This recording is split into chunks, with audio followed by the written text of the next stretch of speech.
विश्व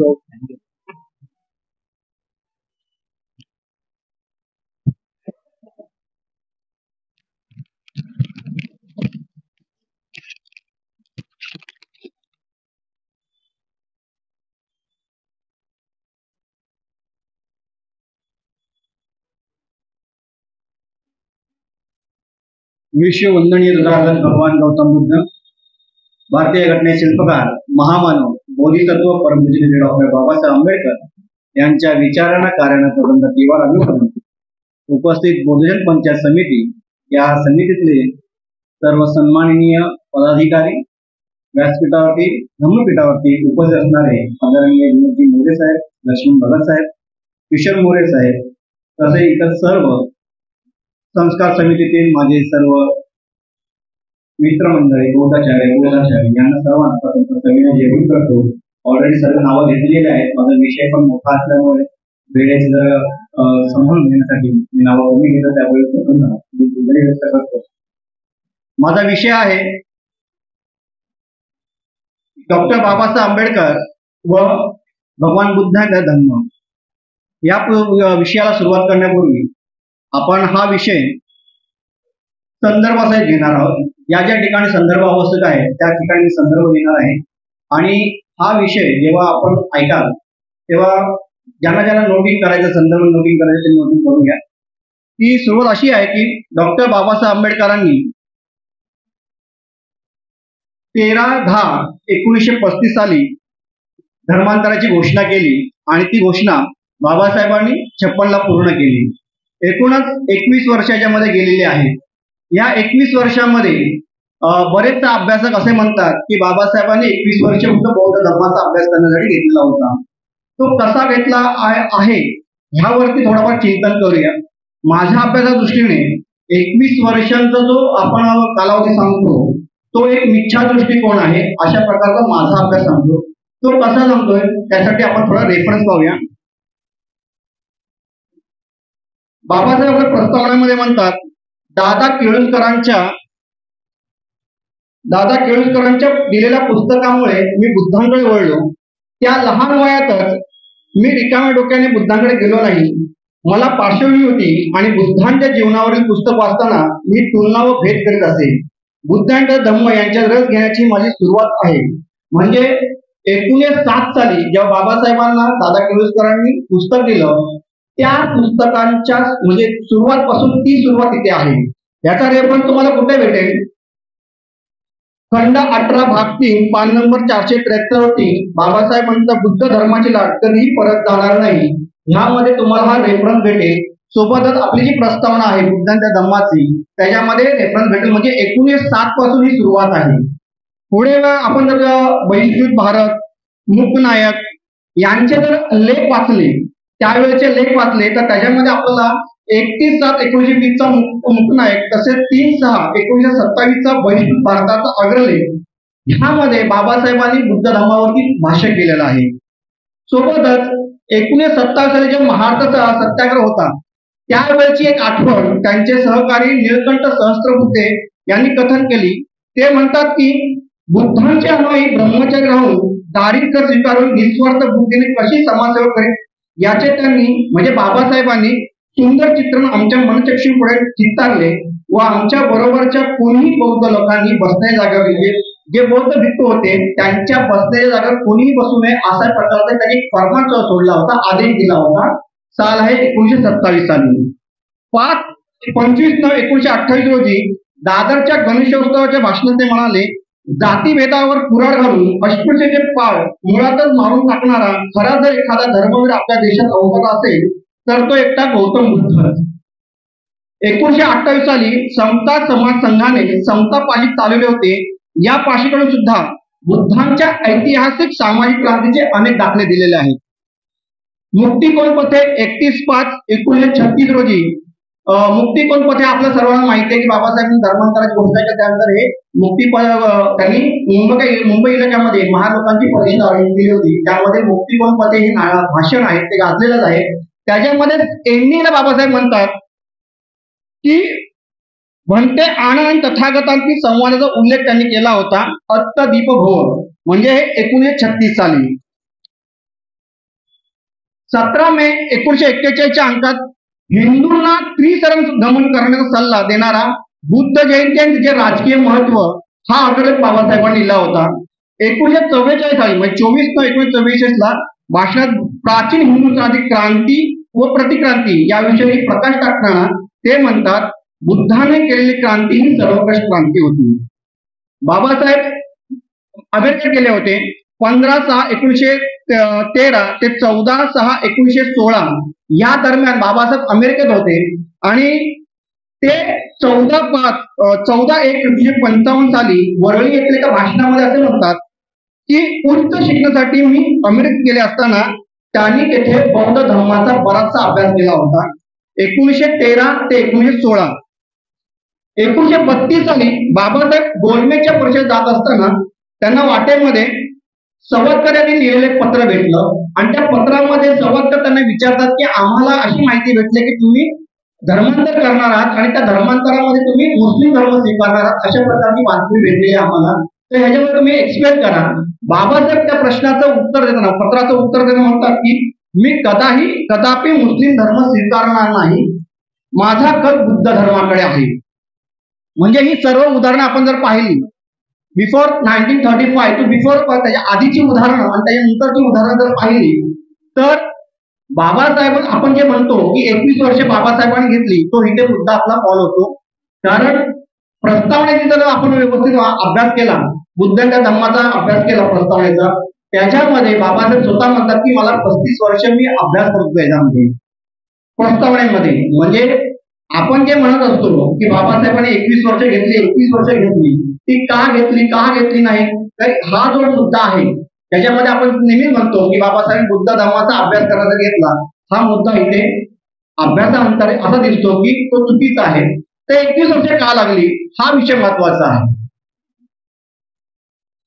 तर लक्षात घ्या की बाबासाहेबांनी 35 मध्ये घोषणा केली असेल आणि त्यावेळेची जर लोकसंख्या आपण पाहिली 40-45 कोटी त्यावेळेची लोकसंख्या होती आणि मूळभर 5-6 कोटी लोक बाबासाहेबांच्या पाठीमागे होते. आता समजा बाबासाहेब ते ऑलरेडी राजकारणी होते, मुत्सद्दी होते. बाबासाहेबांनी जर आपल्या 5 ते 6 कोटी लोकांच्या सोबत मुस्लिम धर्म स्वीकारला असता तर ही टांगती तलवार राजकारणामध्ये सदैव असली पाहिजे, म्हणून बाबासाहेबांनी तो विषय होता. दुसरं म्हणजे बाबासाहेबांची त्यावेळेची हालत काय होते, म्हणजे आजार पण त्यांना बरेच लागले होते. त्यातले बरेच आजार पण म्हणजे न्यूरायटिस, डायबेटीस, संधिवात, श्वसनाचा त्रास, सोबत त्यांना 1953 मध्ये माइल्ड हार्ट अटॅक आला येऊन गेला होता. अशा दुर्धर लोकांनी बाबासाहेब आजारी होते. ते आजारी असताना कसं समजणार आपल्याला की बाबासाहेबांनी त्यावेळी त्यांच्या कार्यकर्त्यांना जी काही पत्र लिहिलेली आहेत त्या पत्रामध्ये बाबासाहेब म्हणतात की मी डाईंग स्थितीमध्ये आहे, मी मरणाच्या अवस्थेमध्ये आहे, मी खूप आजारी आहे, हे सगळं सांगतात. उदाहरणार्थ आपण त्याच्यामध्ये घेतलं तर भाऊराव गायकवाडांना 14 मे 1952 रोजी बाबासाहेब स्वतः लिहितात पत्रामध्ये की माझी प्रकृती आहे तशीच आहे, आता तुम्हा सर्वांच्या काळजीचे व दुःखाचे ते कारण झाले आहे, आता मी माझी काळजी करण्याची सोडून दिली आहे, आता पुन्हा पूर्ववत प्रकृती निकोप होईल असे वाटत नाही.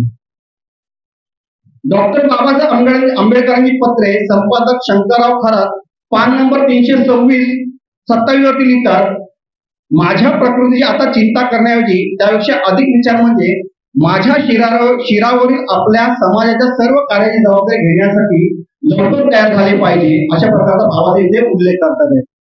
6 ऑगस्ट 1953 रोजी घनश्याम तळवटकरांनी आपण सांगितले त्याच्या पत्रामध्ये लिहिले आहे की I am an old man now, soon someone must forward to take my place, it is only then the institution I have created will last. म्हणजे बाबासाहेब स्वतः सांगतात की माझी आता परिस्थिती म्हणजे आजारपणामुळे माझी हालत खूप खराब झालेली आहे, समोर कोणीतरी पुढे गेलं पाहिजे ही जागा घेण्यासाठी. 53 मध्ये बाबासाहेबांना हृदयविकाराचा झटका आला होता. आपण नंतर जर पाहतो की त्यांना ऑक्सिजन ठेवण्यात आलं होतं. नंतरच्या काही कालावधीमध्ये आपण बऱ्याच ठिकाणी पाहतो वाचतो तर तो 1953 साली जेव्हा हार्ट अटॅक आला त्याच वेळी त्यांना सलगपणे ऑक्सिजन ठेवण्यात आलं होतं. आणि ह्याचा तो तुम्हाला जर कुठे पुरावा पाहिजे असेल तर माईसाहेबांचं जे पुस्तक आहे त्याच्यामध्ये तुम्हाला हा रेफरन्स भेटून जाईल. तसेच आपले जे मुख्य ग्रंथ आहे बुद्धाचा धम्म, या ग्रंथाची प्रस्तावना बाबासाहेब स्वतः म्हणतात आहेत की ज्यावेळी हे पुस्तक लिहिण्याचे कार्य मी हाती घेतले त्यावेळी मी आजारी होतो, म्हणजे 1950च्या दरम्यानची, आणि अजूनही आजारी आहे म्हणजे 1956 पर्यंत बाबासाहेब सतत आजारी आहेत. हे एक कारण आहे. दुसरं एक कारण असं पण आहे की त्यावेळी बाबासाहेबांनी हिंदू कोड बिल लिहायला घेतलं होतं. इतर धर्मांचे पण त्यांना अभ्यास करत, त्यासाठी हिंदू कोड बिल साठी, सगळ्यात महत्वाचं हिंदू कोड बिल लिहिण्यासाठी बाबासाहेबांनी इतर धर्माचा अभ्यास केला. आणि त्यावेळी माईसाहेब लिहितात आहेत की वाचन लिखाणात साहेबांचे डोळे इतके खराब झाले होते की काही महिन्यातच त्यांच्या चष्माचा नंबर बदल असते. डोळ्यांची त्यांना फार चिंता वाटत असते. कधी कधी ते गोंधळून म्हणत, लिखाण वाचल्याशिवाय माझ्या जगात काय अर्थ आहे. म्हणजे आपण जर पाहिलं 21 वर्ष का लागली, 21 वर्षाच्या दरम्यान बाबासाहेब मंत्री पण होते, त्या मंत्रिपदाचा तो त्यांना कार्यकाळ होता, तो सगळं सांभाळायचा होता. सोबत समाजकारण, राजकारण करण्यामध्ये त्यांचा वेळ घालवायचा होता. सोबतच हे आजारपण आहे, ह्यामुळे बाबासाहेबांना 21 वर्ष ही धर्मांतर करण्यासाठी लागली, ना की त्यांना 21 वर्ष अभ्यास, म्हणजे आपण जे म्हणतो की बौद्ध धर्माचा अभ्यास करण्यासाठी. ऑलरेडी अभ्यास झालेला आहे. बाबासाहेब ऑलरेडी एक्सप्लेन करतात आहेत की मी अमेरिकेत असताना माझा अभ्यास झालेला आहे. त्यांचं जर पुस्तक जे लिखाण आपण आता वाचलं, ऐकलं, पाहिलं, तर त्याच्यामध्ये पण ते बाबासाहेब म्हणतात की माझा अभ्यास झालेला आहे. प्रस्तावनेमध्ये पण स्वतः बाबासाहेब सांगतात की माझा अभ्यास झाला आहे. तर आपण कुठल्या पॉईंटनुसार बोलणार की बाबासाहेबांनी 21 वर्ष फक्त बौद्ध धर्माचा अभ्यास करण्याचं घेतला. स्वतः बाबासाहेब म्हणतात की मला 35 वर्ष लागलेली आहे. तर हा एक पॉइंट आहे की जो महत्वाचा, की बाबासाहेबांचा पूर्णतः अभ्यास बुद्धांच्या धम्माचा झालेला होता. बुद्धांचा धम्माचा अभ्यास पूर्ण झाला होता. फक्त ती एक वेळ होती की त्यांना ते करता आलं नाही. त्या दरम्यान 36 मध्ये तर त्यांनी तर मुक्तिपथ पथामध्ये सगळं सांगितलेलं आपल्याला, पण वेळ लागला आणि आपला जो प्रचार आहे तो पुढे तर थांबला पाहिजे की 21 वर्ष बाबासाहेबांनी बुद्धांच्या धम्माच्या अभ्यासासाठी घेतला. तर हा एक मुद्दा झाला. आता बाबासाहेबांनी हा ग्रंथ का लिहिला, हा एक दुसरा एक मुद्दा आहे आपल्या या चर्चेमध्ये. बाबासाहेब लिहितात की प्रस्तावनेत बाबासाहेब लिहितात की एक प्रश्न मला नेहमी विचारायचो की एवढे उच्च शिक्षण मी कसे काय घेतले. दुसरा प्रश्न असा विचारायचो की माझा कल बौद्ध विचारधारेवर का आहे. हे प्रश्न मला या कारणासाठी विचारायचे की मी भारतातील अस्पृश्य म्हणून ओळखल्या जाणाऱ्या समाजामध्ये जन्मलो. पहिल्या प्रश्नाचे उत्तर देण्याची ही जागा योग्य नाही, पण दुसऱ्या प्रश्नाचे उत्तर मात्र प्रस्तावित येईल. या प्रश्नाचे सरळ उत्तर हे आहे की माझ्या मतानुसार बुद्धांचा धम्म श्रेष्ठ आहे. दुसऱ्या कोणत्याही धर्माची त्याच्याशी तुलना केली जाऊ शकत नाही. जर एखाद्या विज्ञाननिष्ठ आधुनिक व्यक्तीला धर्म हवा तर त्याला बुद्धाच्या धर्माशिवाय पर्याय नाही. अशा प्रकारचं बाबासाहेब म्हणतात. विज्ञाननिष्ठ धर्म जर कुठला कोण असेल तो बुद्धांचा आहे, हा इथे बाबासाहेब सांगतात आपल्याला. सोबतच 1951 साली महाबोधी सोसायटीच्या मासिकाच्या संपादकाने वैशाख अंकाकरता लेख लिहिण्यास बाबासाहेबांना सांगितलं होतं. या लेखात बाबासाहेबांनी असं म्हटलंय, विज्ञाननिष्ठ समाजाला बौद्ध धर्माशिवाय पर्याय नाही, अन्यथा तो समाज नष्ट होईल. हे सुद्धा नमूद केले की जर आधुनिक जगाला स्वतःचा वाचवायचा असेल तर त्याला बौद्ध धर्माची काळ धरावी लागेल. बौद्ध वाङ्मय इतके विशाल आहे की कोणीही व्यक्ती ते पूर्णपणे वाचू शकत नाही. त्यामुळे बुद्धिझमची वाटचाल अत्यंत मंद गतीने होत आहे. बायबल सारखे एखादे पुस्तक बौद्धांकडे नाही, त्यांची मोठी उणीव आहे. बाबासाहेब स्वतः एक्सप्लेन करतात ते की बौद्ध वाङ्मय विशाल आहे. त्यांच्यावरती आपण जसं माहिती आहे की त्याचं अर्ध आयुष्य हे युरोपात झालं, इंग्लंडमध्ये गेले, अमेरिकेमध्ये गेले, म्हणजे भारतीय देशामध्ये गेलेलं आहे. त्यांच्यावरती जर असं म्हणा गेलो की चुकीचं म्हणणार वाटणार नाही की त्यांच्यावरती ख्रिश्चनिझम म्हणजे बायबलचा प्रभाव होता. तो कसा तरी पुढे सांगणारच आहे. पण त्यानुसार बायबल एक छोटा ग्रंथ आहे, पण त्याच्यामध्ये मोठी माहिती आहे. बाबासाहेबांना हेच म्हणायचं होतं की बौद्ध साहित्य विशाल आहे, स्थानवादेमध्ये बुद्ध धर्म पोहोचला पाहिजे. अशा प्रकारे त्यांनी आपली मतं मांडली आणि त्या मतांवरती त्यांच्यावरती सर्वांनी सांगितलं की ह्याच्यावर तुम्हाला एक ग्रंथ लिहायला पाहिजे, पुस्तक लिहायला पाहिजे. त्यासाठी बाबासाहेबांनी ही दोन महत्वाची कारणं की बाबासाहेबांनी हे ग्रंथ लिहायला घेतला. पण त्याआधी बाजारामध्ये काही पुस्तकं नव्हती का? पुस्तकं अवेलेबल होती. ती कुठली होती? मोस्टली इम्पॉर्टंट जी पुस्तकं होती ती, त्यातलं एक आहे 1938 1938 साली a Buddhist Bible by Joyce Goddard यांनी एक लिहिलेलं पुस्तक आहे. त्याच्यामध्ये काही 3-4 10-12 सूत्रांचं एकत्रित करून त्यांनी ते पुस्तक लिहिलेलं आहे. ते आहे Buddhist Bible by Joyce Goddard and the gospel of Buddha Paul Carus. The gospel of Buddha Paul Carus यांचं एक पुस्तक त्यावेळी मार्केटमध्ये अवेलेबल होतं. आणि ही दोन पुस्तकं मोस्टली जर आपण इंटरनेट सर्च केलं तर ही संपूर्ण तुम्हाला माहिती तुम्हाला भेटेल, पुस्तकही भेटेल. तर ही दोन पुस्तकं त्यावेळी प्रसिद्ध होती. मोस्ट ऑफ द ही पुस्तकं वाचत होती.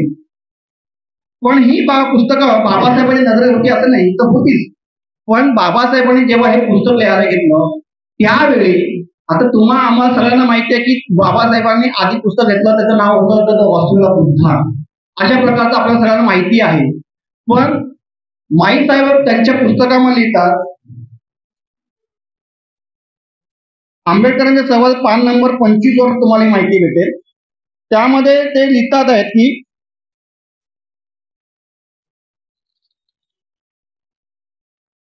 पान नंबर 294 वरती बाबासाहेब माईसाहेब लिहितात आहेत की 1951 पासून बाबासाहेबांनी बुद्धांच्या जीवन चरित्र व तत्वज्ञान ग्रंथ लिहिण्याचे काम हाती घेतले. बुद्धावरील या ग्रंथाचे शीर्षक अगदी सुरुवातीला साहेबांनी बायबल ऑफ बुद्धिझम हे सुरुवातीचं नाव होतं. आपण जे म्हणतो की द गॉस्पेल ऑफ बुद्धा आहे हे नाव बाबासाहेबांनी चेंज करून नंतर बुद्धांनी धम्मा लिहिलं. तर माईसाहेब स्वतः 205 नंबर 294 लिहितात आहेत की सुरुवातीचं नाव आहे की बायबल ऑफ बुद्धिझम. त्यानंतर ते पुढे जाऊन त्यांनी चेंज केलं the Buddha and his gospel. पान नंबर 294 तुम्हाला माहिती भेटेल.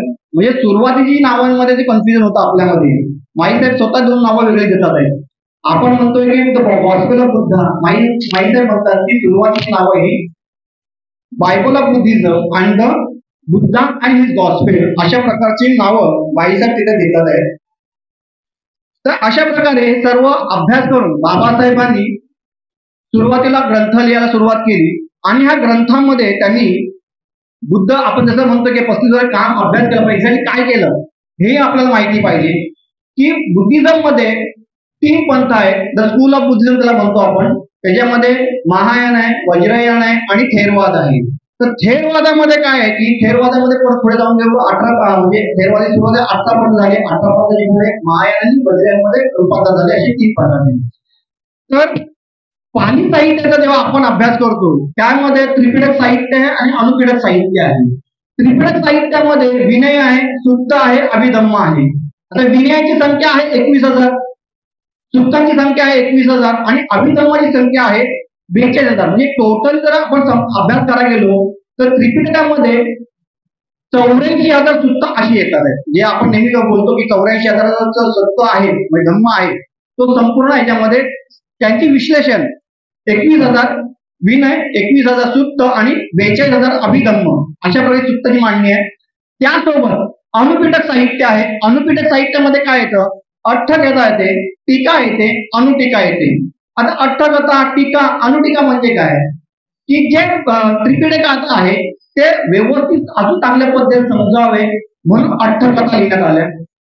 अठ्ठकथा अधिक चांगल्या पद्धतीने समजाव्या म्हणून टीका लिहिण्यात आल्या आणि टीका अधिक चांगल्या पद्धतीने समजाव्या म्हणून अनुटीका आल्या. ह्याच्यामध्ये पुढे जाऊन वंश साहित्य येतं, हायब्रिड संस्कृत येतं. हे सर्व साहित्य बाबासाहेब आणि सोबत इतर जी आपली नावं पाहिली इंग्रजी पुस्तकांची, त्याबरोबर इतर इंग्रजी साहित्य, ह्या सर्वांचा अभ्यास बाबासाहेबांनी केला होता. हे आपल्याला सर्वात महत्वाचं आहे की म्हणजे एवढं मोठं विशाल साहित्य. आज इथे मला वाटतं मोरे साहेब इथे बसलेले आहेत माझ्या कॉलेज डिपार्टमेंटचे, त्यांना पण माहिती आहे, आम्हाला माहिती आहे, विद्यार्थी आहेत त्यांना सांगू इच्छितो की एखादं जर एक आम्हाला सूत्र दिलं की कोणाला पण एक सूत्र दिलं, ते सूत्र एक्सप्लेन करणं मराठीमध्ये खूप डोक्याडोकी असते त्याच्यामध्ये. कारण त्याच्यामध्ये विभक्ता शोधा लागतात, समास शोधा लागतो, जे काय संध्या आहे ते सगळं शोधून ते शब्दाचा व्यवस्थित अर्थ सांगावा लागतो. हे पुढे आपलं एक उदाहरण आहे त्याचे मी सांगणारच आहे. पण हे करण्यासाठी जर तुम्हाला एक सूत्र दिलं तर त्याला कमीत कमी 4-5 दिवस जातात साहित्याचा अभ्यास करण्यासाठी. पाली सूत्र फक्त मी सांगतो तुम्हाला. बाबासाहेबांनी कशा पद्धतीने ही सर्व सूत्रांचा अभ्यास केला असेल पाली साहित्याचा, आणि त्यासोबत इतर जे साहित्य मी जसं बोललो की हायब्रिड संस्कृत आहे. हायब्रिड संस्कृत मध्ये काय आहे की पाली विथ संस्कृत यांचं मिळून जे हायब्रिड संस्कृत होतं, मग त्यांचाही अभ्यास करायचा आहे. सोबत बाबासाहेबांनी चीनी जे धर्मपद आहे त्यांचा अभ्यास केलेला आहे. म्हणजे एकूण बाबासाहेबांनी एकट्या माणसाने ह्या सर्व आजार असताना किती अभ्यास केला असेल ह्यासाठी आपल्याला सर्वांना विचार केला पाहिजे. कारण त्यांनी लिहिलेला एक एक शब्द आज आपल्यासाठी खूप महत्वाचा आहे. तर हे सर्व करताना बाबासाहेबांनी विशेष जे सांगितलेलं आहे, आपण म्हणतो की त्यावेळी पाली साहित्यामध्ये हायब्रिड संस्कृतीमध्ये ललित विस्तार आणि बुद्ध चरित्र हे जी पुस्तकं महत्वाची होती, जे आपल्याला बुद्धांचं चरित्र सांगतात आहे, त्यापैकी बाबासाहेबांनी अश्वघोष लिखित बुद्ध चरित्राचा अभ्यास केला. ललित विस्ताराचा अभ्यास का नाही केला? मग हाही प्रश्न आपल्याला पडला पाहिजे. ललित विस्ताराचा अभ्यास का नाही केला? कारण ललित विस्तारामध्ये आपण जर ललित विस्ताराचा अभ्यास केला तर त्याच्यामध्ये फक्त बुद्धांच्या लीला सांगितलेल्या आहे. म्हणजे बुद्धांनी कशा प्रकारे चमत्कार केले, काय केले, हा सर्व त्याच्यामध्ये ललित विस्तारामध्ये आहे. एक उदाहरण मी तुम्हाला सांगतो. आपण सर्व म्हणतो की सिद्धार्थ गौतमाचा जन्म झाला, सिद्धार्थ गौतम यांचा जन्म झाला, पण तो जन्म कसा झाला, काय झाला, याची विश्लेषण जर ललित विस्ताराचा अभ्यास केला तर आपल्याला समजून येतो की त्याच्यामध्ये असं लिहिलेलं आहे की हत्ती म्हणजे जो आपला प्रतीक आपण मानतो, तो हत्ती महामायेचा, आता एक्झॅक्टली उजव्या कडावरती मला आता लिहून आणलं आहे, तर ती फूट पडून प्रवेश करतो उदरामध्ये, अशा प्रकारचा उल्लेख ललित विस्तारामध्ये आहे. आता सायंटिफिक दृष्ट्या जर आपण बाबासाहेबांचं म्हणणं म्हणतोय की सायंटिफिक दृष्ट्या बुद्धांनी धर्म घ्यायचं असेल तर मग हे ललित विस्तारामधलं जसं तसं आपण घेऊ शकत नाही. कारण कुठलाच सायन्स सांगू शकत नाही की एखाद्याचा पोट फुटून आतमध्ये उदरामध्ये प्रवेश केला, अशा प्रकारे कोणी सांगू शकत नाही. तर ललित विस्तारामध्ये तो संदर्भ आहे, म्हणून बाबासाहेबांनी ललित विस्ताराला साईडला ठेवलं आणि अश्वघोष लिखित बुद्ध चरित्र विद्यार्थ्यांनी अभ्यास केला आणि ते सगळं त्यांनी लिहून घेतलं. आता एक प्रश्न बाबासाहेबांवरती म्हणजे टीका बाबासाहेबांनी नेहमीच होत असते. ती टीका अशी आहे की बाबासाहेबांनी फक्त इंग्रजी साहित्यांचा अभ्यास केलेला आहे, त्यांना पाली भाषेचं कुठलंही नॉलेज नव्हतं. अशा प्रकारचा एक आरोप बाबासाहेबांवरती नेहमीच केला जातो आणि त्या आरोपाचं उत्तर हे तुम्हाला आम्हाला द्यायचं आहे. ते कसं उत्तर देणार आहे ते आपण आता पाहूया. कारण आता पाली भाषेला अभिजात भाषेचा दर्जा मिळालेला आहे, पण त्यासाठी काय आपण पुढे करतोय. आज बऱ्याच शाळांमध्ये पाली आता तिसरी भाषा आली, पण पाली भाषा जास्त शिकवली जात नाहीये. आमच्या शाळेमध्ये इयत्ता 8वी 9वी 10वीला आधी पाली होतं, आता 9वी 10वी पुढचं मर्यादित आहे. मला वाटतं नेक्स्ट इयरला तेही अवेलेबल नसणार आहे. म्हणजे पाली भाषेसाठी आपण किती पाठी आहोत हा महत्वाचा पॉइंट मी तुम्हाला सांगू इच्छितो. आपल्याला बरेच काम करायचं पाली भाषेवरती, कारण आपले जेवढे सगळे सूत्र आहेत ते सर्व आपण ठेरवादी पद्धतीने अभ्यास करतो. म्हणून सांगतोय मी की पाली भाषेचा अभ्यास करणं खूप गरजेचं आहे. तर 1940 नंतर हे सर्व आजार असताना बाबासाहेबांनी हे पुस्तक लिहायला सुरुवात केलं. मी जे संदर्भ देणार त्याचा म्हणजे वयाच्या 50 नंतर बाबासाहेबांनी एक ग्रंथ लिहिला, ज्याची बरेच लोकांना म्हणजे तुम्हाला पण माहितीच असेल, पण बाहेरच्या बऱ्याच उपासक उपासिकांना आजही माहिती नाही की बाबासाहेबांनी अशा प्रकारचा कुठला तरी एक ग्रंथ लिहिला होता. तो ग्रंथ आहे पाली व्याकरण व शब्दकोश. पाली व्याकरण व शब्दकोश अशा प्रकारचा बाबासाहेबांनी ग्रंथ लिहिला, जो पुढे महाराष्ट्र शासनाने 1998 साली खंड 16 म्हणून ते प्रसिद्ध केलेला आहे. या खंड 16चा अभ्यास जेव्हा तुम्ही कराल त्या खंडामध्ये बरेचशी पाली साहित्याची माहिती तुम्हाला आलेली आहे. पण ह्या ग्रंथाची तुलना जर 1755 मध्ये डॉक्टर सॅम्युअल जॉन्सन यांच्या इंग्रजी शब्दकोशाची केली, म्हणजे त्यावेळी 1755 मध्ये डॉक्टर सॅम्युअल जॉन्सन यांनी इंग्रजी शब्दकोश निर्माण केला होता, त्याची तुलना केली तर त्यावेळी इंग्रजी भाषा ही अद्ययावत भाषा बनत होती, म्हणजे जागतिक भाषा बनत होती. पण बाबासाहेबांनी जेव्हा हा ग्रंथ लिहिला त्यावेळी पाली भाषा ही एक मृत भाषा होती. तिथं भारतामध्ये जास्त कोण बोलत नव्हतं, म्हणजे एक प्रकारे मृत झालेली. अशा प्रकारची भाषा म्हणजे त्याचं व्याकरण आणि शब्दकोश बनवणं म्हणजे किती दुर्धर, किती कठीण काम बाबासाहेबांनी त्यावेळी करून ठेवलं होतं हे विचार करा. आता हा ग्रंथाला जेव्हा तुम्ही अभ्यास करता त्यावेळी हा ग्रंथ 4 भाषांमध्ये एक्सप्लेन केला गेलेला आहे. मराठी आहे, हिंदी आहे, इंग्रजी आहे आणि गुजरातीमध्ये आहे. म्हणजे शब्दकोश अभ्यास करायला गेला तर त्याच्यामध्ये आहे. पण ज्यावेळी मी पाली भाषेमध्ये ऍडमिशन घेतलं आठवण सांगतो की आम्हाला रिस डेव्हिडची डिक्शनरी सांगायची अभ्यास करायला. त्यावेळी हा जास्त अभ्यास नव्हता मला. रिस डेव्हिडचा अभ्यास पाली डिक्शनरी आहे तुम्ही अभ्यास करायला सगळं सांगलं ते बरं लोकांना सांगितलं. पण मी माझ्या मनामध्ये विचार असायचा की आम्हाला बाबासाहेबांनी एवढं मोठं लिखाण दिलं ते काय अभ्यास करायला देत नाही आम्हाला. हा काय देत नाही आम्हाला ग्रंथ एवढं बाबासाहेबांनी एवढं लिहिलेलं आहे, त्यांना एवढी मोठी डिग्र्या भेटलेल्या आहेत, मग हा ग्रंथ आम्हाला अभ्यास करायला काय देत नाहीये. त्यावेळी एक गोष्ट मला समजली जेव्हा अभ्यास करायला लागलो ह्या ग्रंथाचा, त्यावेळी एक गोष्ट फक्त एवढी समजली की आपण मगाची जी कारणं पाहिली बाबासाहेबांना 21 वर्ष का लागली त्यातलं एक कारण म्हणजे बरंच कारण आहे. त्यातलं बाबासाहेबांकडे वेळच नव्हता सगळ्यात महत्वाचं. दुसरी गोष्ट ते दुर्धर आजाराने ग्रस्त होते. तिसरं आहे हिंदू कोड बिलासाठी त्यांना दिवस रात्र मेहनत करत होते. चौथी गोष्ट आहे तुमच्या माझ्यासाठी त्यांना दिवस रात्र समाजाशी मेहनत करत होते. त्यांना हक्क कसे मिळून देईल ह्यासाठी सर्व त्यांना वेळ काढला जात होता आणि ह्या वेळांमध्येच वेळ काढून बाबासाहेबांनी ही डिक्शनरी बनवली. पण त्यांना खरंच वेळ नसल्यामुळे बाबासाहेबांना ही डिक्शनरी अर्धवट सोडायला लागली.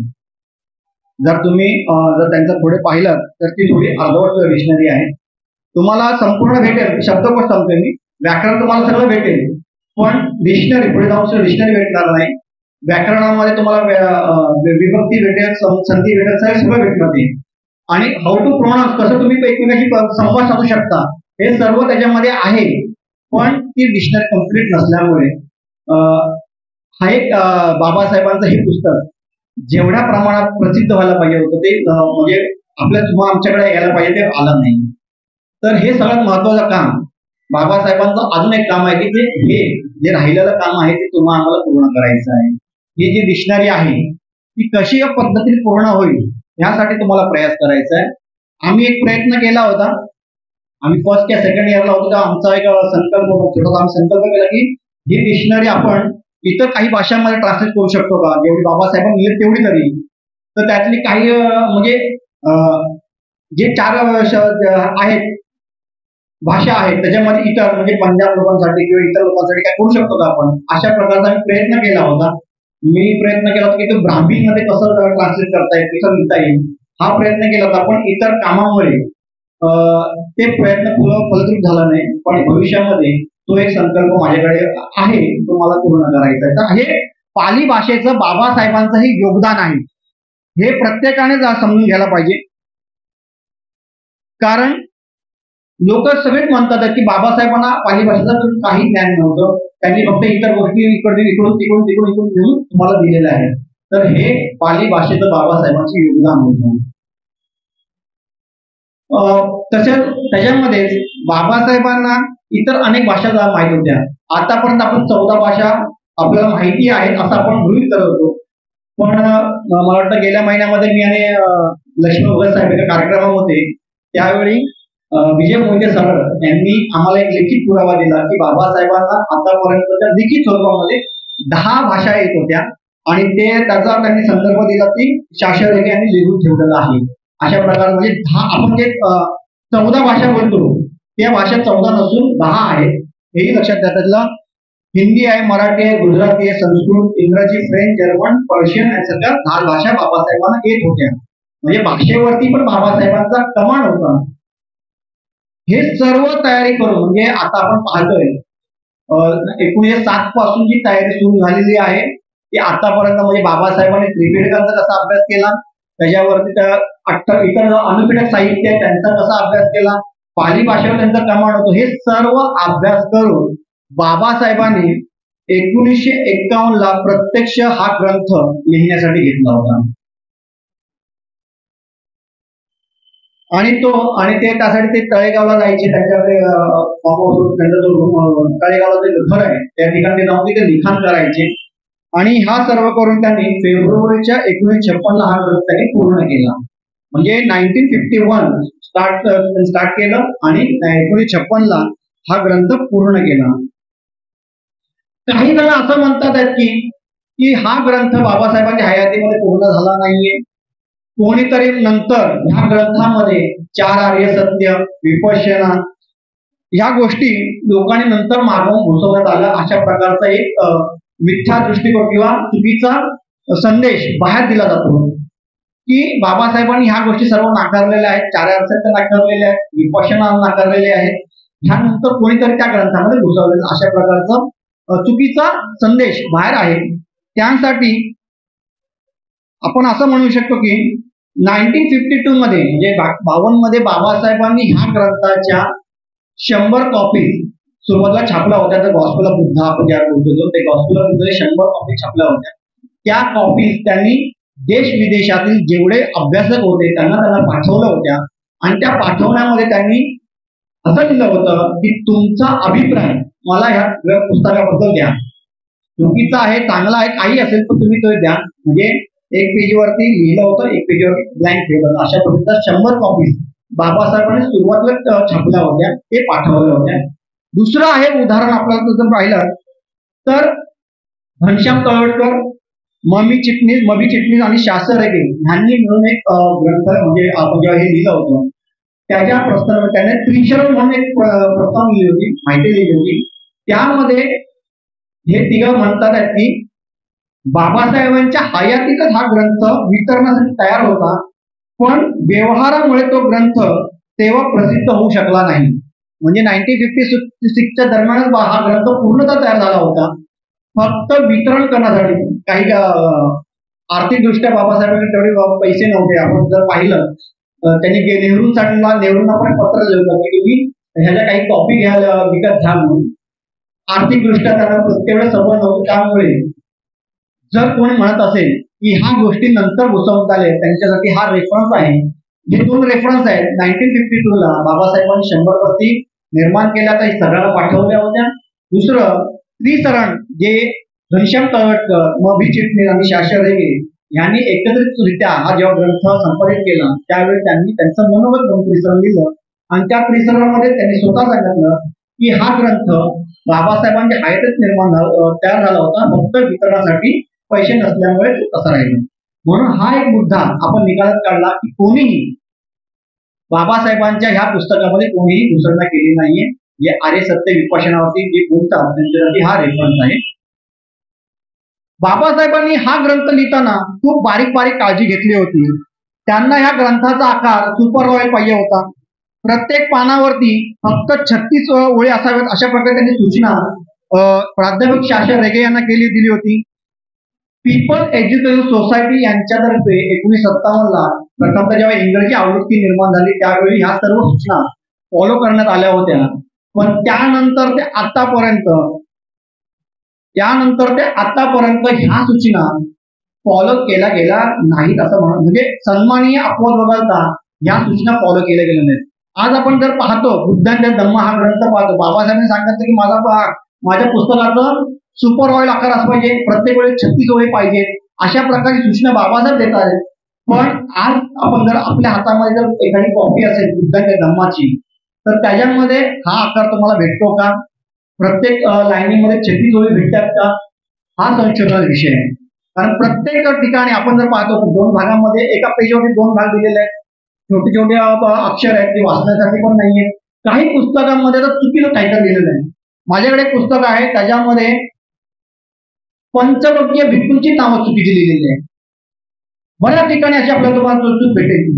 बाबासाहेबांचं जे स्वप्न होतं ते दुर्दैवान हे करून बोलावं लागतं की आतापर्यंत बऱ्याच सन्मानीने आपण बघता बऱ्याच ठिकाणी फॉलो केलं जात नाही. पुढे पण असं आहे की आज तुम्ही आज घरी जाऊन जर ग्रंथ पाहिला तर प्रत्येक ग्रंथामध्ये जे पुस्तकांची संख्या आहे ती एकतर 450, 500, 600 एवढे आहेत. आपला जो पुस्तक आपलं जे रायटिंग स्पीचेस आहे त्याच्यामध्ये खंड 11 आहे. त्या 11 खंडामध्ये पानांची संख्या आहे 599. बुद्ध पब्लिकेशन यांनी जे निर्माण केलेलं पुस्तक आहे त्याच्यामध्ये पानांची संख्या 613 आणि तुमच्या माझ्या हातामध्ये असलेल्या पुस्तकांची जास्तीत जास्त पानांची संख्या 400, 500 ते 550 पर्यंत मर्यादित एवढी संख्या आहे. आम्हा राईट? तर खंड 18 भाग 3 पान नंबर 472 बुद्ध धर्माची लाट कधीही परत जाणार नाही. ह्या भाषणामध्ये बाबासाहेब म्हणतात की माझ्या पृष्ठांची संख्या म्हणजे माझ्या ग्रंथामध्ये असणाऱ्या पृष्ठांची संख्या ही 700 आहे, 700. मग प्रश्न असा पडतो की तुमच्या माझ्या हातामध्ये असलेलं पुस्तक आहे ते म्हणजे मुख्य पुस्तक जे आहे ते 599 रायटिंग एंड स्पीचेस खंड 11 बुद्ध पब्लिकेशन 613. तुमच्या माझ्या हातामध्ये असलेलं पुस्तकाची संख्या आहे 500, 550. प्रश्न असा आहे की बाबासाहेब जर स्वतः म्हणतात आहेत की माझ्या पानांची संख्या 700 आहे तर इतर पानं कुठे गेली? दिस इज द बिग क्वेश्चन. आपल्या समोर हा सगळ्यात महत्वाचा प्रश्न उपस्थित आहे. कारण बाबासाहेबांचा ग्रंथ आमच्यासाठी पूजनीय आहे आणि तो ग्रंथांची संख्या बाबासाहेब स्वतः सांगतात आहेत की माझ्या पानांची संख्या 700 आहे. तर अशा वेळी तुमच्या माझ्या हातामध्ये भेटणाऱ्या पुस्तकांची संख्या कमी का? हा एक महत्वाचा प्रश्न मी ते उपस्थित करू इच्छितो. जेव्हा हा ग्रंथ आता पुढे जाऊ आपण. जेव्हा हा ग्रंथ 1957 ला पीपल एज्युकेशन सोसायटीने पीपल एज्युकेशनने सिद्धार्थ प्रकाशनातर्फे प्रसिद्ध करण्याला म्हणजे बाबासाहेबांना ज्यांनी रिक्वेस्ट केली होती म्हणजे ज्या महाबोधी सोसायटीच्या अंकामध्ये बाबासाहेबांनी जे म्हणजे ग्रंथ लेख लिहिला होता बुद्ध व त्यांच्या धम्माचे भवितव्य, ह्या लेखावरती बाबासाहेबांनी हे पुस्तक लिहिलं. 57 ला ते रिलीज झालं आणि जसं ते रिलीज झालं 1959 ला एका जीवक नावाच्या श्रावणाराने त्या ग्रंथावरती सडकून टीका केली. 1959 ला बाबासाहेबांच्या पुस्तकावरती सडकून टीका केली आणि त्याने सांगितलं, त्याने खोचक टीका अशी पण केली की ह्या ग्रंथाचं नाव त्या बुद्धांनी धम्म असे बदलून आंबेडकर व त्यांचा धम्म असे अशा प्रकारची खोचक टीका त्याने केली. दुसरी टीका कोणी केली तर लाईट ऑफ धम्मा हे जे रंगून जे मासिक निघतं त्या मासिकामध्ये एका ऑस्ट्रेलियन माणसाने पण बाबासाहेबांच्या ग्रंथावरती टीका केलेली आहे. आता तुम्ही आम्ही विचार करता आजच्या जमान्यामध्ये आपण विचार करतोय आम्हाला जर बाबासाहेबांच्या बद्दल कोणीही काही बोललं एखादा शब्द जरी निर्माण झाला तरी आमच्या तळपायाची आग वरतडत जाते. आम्ही त्याचा एखादं थोबाड बोलू तर काही करू या प्रकारची आमची भावना निर्माण होती. अशा प्रकारची टीका वर्ल्ड मध्ये जगामध्ये होत आहे बाबासाहेबांच्या ग्रंथावरती आणि आम्ही काही बोलणार नाही असं होऊ शकत नाही. त्यावेळी पण काही लोकांनी त्याच्यावर सडकून टीका त्याची उत्तरं दिली. पण एक विद्यार्थी म्हणून मला सांगावं वाटतं जेव्हा आपण म्हणतो की विचाराची लढाई विचारानं केली पाहिजे तसंच लेखाची उत्तर हे लेखन केलं पाहिजे ते पण अभ्यास करूनच. पण ह्याच्यामध्ये असं झालं प्रॉब्लेम की 1959 पासून ते आतापर्यंत जर पाहिलं तर बऱ्याच कमी लोकांनी ह्याच्यावरती उत्तरं दिलेली आहेत. त्यापैकी माझ्या अभ्यासामध्ये जे 4-5 नाव आहेत त्यातलं पहिलं नाव आहे हे DC आहेर यांचं आहे. DC आहेर यांनी काय केलं की त्यांनी 1959 ला टीका झाली आणि त्या टीकेला उत्तर अभ्यास पूर्ण करून कुठले संदर्भ काय आहे संदर्भ पकडून त्यांनी उत्तर दिलं 1960 ला आणि त्याच महाबोधी सोसायटीच्या अंकामध्ये DC आहेर यांनी हे काम केलेलं आहे. दुसरं आहे भदंत आनंद कोसरला यांनी जेव्हा 1961 ला हिंदीमध्ये त्यांचं पुस्तक प्रसिद्ध झालं त्यावेळी त्यांनी त्यांच्या हिंदी ग्रंथामध्ये संपूर्णतः ग्रंथांची म्हणजे संदर्भांची माहिती दिली होती. टीका कोणी केली होती? जीवकाने. का तर त्याच्यामध्ये संदर्भ नाही म्हणून टीका केली. लाईट ऑफ रंगूळ मध्ये पण लाईट ऑफ धम्मामध्ये पण त्याच प्रकारे टीका होती की या पुस्तकामध्ये ग्रंथ सूची नाहीये म्हणून हा ग्रंथ आंबेडकर व त्यांचा धम्मा म्हणून करावा. तर ह्याला उत्तर देण्याचं काम DC आहे 1961 ला आपले भदंत आनंद कोसरला यांनी दिलं. त्यांनी काही म्हणजे त्यांनी जे स्रोत शोधले म्हणजे सूत्रपिटकामध्ये त्रिपिटकामध्ये जे स्रोत शोधले त्यांची संख्या आहे 464 त्यांनी शोधून काढलं भदंत आनंद कोसरला यांनी. त्यामधील अश्वघोषाचे बुद्ध चरित्राचे 90 श्लोक अंगुत्तर निकायाचे 28 सूक्त, दीघ निकायातील 27 सूक्त, मध्यम निकायातील 41 सूक्त, संयुक्त निकायातील 22 सूक्त आणि सर्वात जास्त म्हणजे पृथक निकायातील 232 सूक्त, धम्मपदातील 210 गाथा आणि इतर ग्रंथातील 22. धम्मपद टीका म्हणजे मगाशी आपण जे बोललो अनुपीठक साहित्यामधलं धम्मपद टीकातलं 5, विनय पिटकाची अठ्ठकथा 19, म्हणजे 464 साहित्यातलं त्यांनी संदर्भ शोधून काढले. आपला मगाचा जो प्रश्न होता की बाबासाहेबांनी पाली सूत्राचा अभ्यास केला नाही, काहीच केलं नाहीये, त्याला हे उत्तर आहे. हे मगाशी आपण म्हणत होतो की बाबासाहेबांच्या पुस्तकामध्ये 4 आर्य सत्य विपश्यना ही कोणतरी मागून टाकली, त्याला हे उत्तर आहे. आनंद कोसाले यांनी ती माहिती दिलेली आपल्याला शोधून शोधले 464. जे विरोधक टीका करतात त्रिपिटकामध्ये. आणि दुसरी महत्वाची गोष्ट, आज एक सोपा शब्द झालेला आहे की त्रिपिटकामध्ये भेसळ झालेली आहे, त्यामुळे ते टाकाऊ ग्रंथ आहे. अशा प्रकारची सर्रास टीका आज आपले अभ्यासक काही अभ्यासक करतात, त्यांना हे उत्तर आहे. बाबासाहेबांनी कुठून काय संदर्भ घेतले आणि त्रिपिटक हे भेसळयुक्त नसून त्यामधूनच अभ्यासक बाबासाहेबांनी हे पुस्तक लिहिलेलं आहे, ग्रंथ लिहिलेला आहे. तिसरा आहे खूप महत्वाचा, ही व्यक्ती खूप महत्वाची आहे. ती भारतातली नाही आहे, ती आहे Mrs Adley M Fiske. Mrs Adley M Fiske ही युनिव्हर्सिटी ऑफ पेनिन्सुला ह्याच्यामध्ये ती शिकवणारी विद्यार्थिनी होती. तिने आपल्या एमएच्या थिसेससाठी बाबासाहेबांचं द बुद्ध आणि धम्म हा ग्रंथ निवडला होता. एमएच्या थिसेससाठी युनिव्हर्सिटी ऑफ पेनिन्सुला ची विद्यार्थिनी ऍडले एम फिस्के हिने हा ग्रंथ तिच्या एमएच्या थिसेससाठी निवडला. आणि त्या जेव्हा ती थिसेस प्रेझेंट करत होती त्यावेळी तिने संदर्भासहित संपूर्ण तक्ते बनवून दिले, चार्ट बनवले, ही पाहिजे. चौथा खूप महत्वाचा व्यक्ती वसंत मून, डॉक्टर वसंत मून. हे बाबासाहेब आंबेडकर चरित्र साधने प्रकाशन समिती उच्च व तंत्र शिक्षण विभाग महाराष्ट्र शासन या मंडळाचे सचिव होते. त्यांनी 11 खंडात, म्हणजे आपला जो 11वा खंड आहे त्याच्यावरती जी टीका झाली, याच्या संदर्भ ग्रंथ नाहीये, म्हणून त्यांनी 6 महिने अभ्यास करून, म्हणजे जे रेफरन्स भेटले होते त्यावरती 6 महिने अभ्यास करून त्यांनी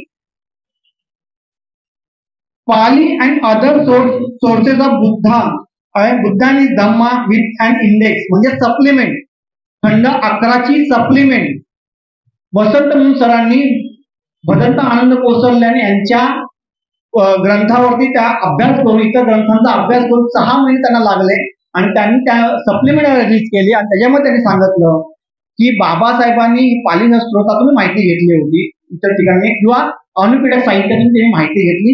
अशा प्रकारचं तुम्हाला एवढं छोटंसं पुस्तक आहे, ते मार्केटमध्ये अवेलेबल आहे. त्याच्यामध्ये तुम्हाला संपूर्ण संदर्भ सूची तुम्हाला भेटेल. त्याच्यामध्ये अजून त्या ऍड करतायत वसंत मून सर. ते म्हणतात की डॉक्टर भदंत आनंद कोसरे यांनी दिलेल्या संदर्भात किंचितही काही बदल मला जाणवला नाही, तर डॉक्टर कोसरले यांनी दिलेले संदर्भ बरोबरच आहेत. वसंत मून सर आपल्या प्रिफेस मध्ये दादा केळुसकर यांनी 1907 साली बाबासाहेबांनी दिलेले गौतम बुद्ध चरित्र व डी कोसंबी 1962 धर्मानंद कोसंबी 1962 मध्ये लिहिलेले नाटक बोधिसत्व यांचा उल्लेख करताना म्हणतात की या 2 साहित्यांचाही उपयोग बाबासाहेबांनी आपल्या ग्रंथात केला होता. म्हणजे त्रिपिटक साहित्य विथ अनुपीठक साहित्य त्यांच्या ग्रंथात उपयोग आहे. सोबत बाबासाहेबांनी आपल्या ग्रंथात मिलिंदपय्य महायानाची श्लोक, ललित जातकांची अट्टकथा, बुद्धदत्त यांची अट्टकथा, मधुरत्त विलासनी अट्टकथा इत्यादी साहित्यांचाही आपल्या ग्रंथात समावेश केला होता. भदंत आनंद कोसरला, ऍडले एम फिस्के, वसंत सर, डॉक्टर आहेर सर यांनी संशोधन करून संदर्भ सूची तयार केली. त्यांचा आतापर्यंत त्यांच्यानुसार आतापर्यंत आकडा होता 464. त्यामध्ये अधिक अभ्यास करून PT Patil, engineer PT Patil यांनी अधिक अभ्यास करून 692 पर्यंत ही संख्या वाढवलेली आहे. म्हणजे आता मगाशी आपण जे बोलतो की 84,000 सूक्त आहे त्रिपिटक साहित्यातलं, अनुपीठक साहित्याचं वेगळं संख्या आहे, ती मोठी संख्या होईल. त्यातला आतापर्यंत 692 स्त्रोत आतापर्यंत संदर्भ शोधण्यात आलेला आहे. पण ह्यापुढे अजूनही काम आपल्याला क्रिएट करणं गरजेचं आहे की ह्याच्यामध्ये आधी काय ग्रंथ आहेत का, आधी काय कुठे माहिती आहे का, हे आपल्याला शोधणं गरजेचं आहे. अशा प्रकारे बाबासाहेबांनी हे काम केलेलं आहे. आता तुम्ही प्रश्न एक असा पडतो की 84,000 जर चुकता आहे तर त्याच्या 692च का आतापर्यंत आणण्यात आलेले आहेत. त्याच्यावरती तथागत बुद्धांचा त्यांच्या भिक्खू संघाचा एक उदाहरण देऊ इच्छितो. तथागत एकदा एका झाडाखाली उभे असतात. भिक्खू संघाला बोलवतात आणि त्यांना अनेक झाडाचं पान तोडतात, काही पानं तोडतात आणि त्यांना विचारतात की भिक्खूनो, माझ्या हातातली पानांची संख्या जास्त आहे की या झाडावरची संख्या जास्त आहे. संघ सांगतो की अर्थ तथागत, झाडांच्या वरती जी पानं आहेत त्यांची संख्या जास्त आहे, आपल्या हातामध्ये कमी आहे. तर तथागत उत्तर त्याकडे देतात की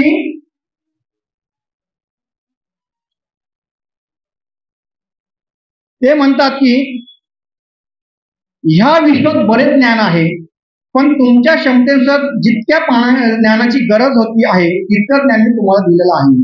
म्हणजे जर काही भिक्खू त्यावेळी असंही म्हणत होते की आम्हाला आता जास्त ज्ञान मिळालं, आता आम्हाला काय बसायची गरज नाही, संघामध्ये बसायची गरज नाही, आम्हाला ज्ञान भेटलेलं आहे, बुद्धांची पण आम्हाला गरज नाहीये.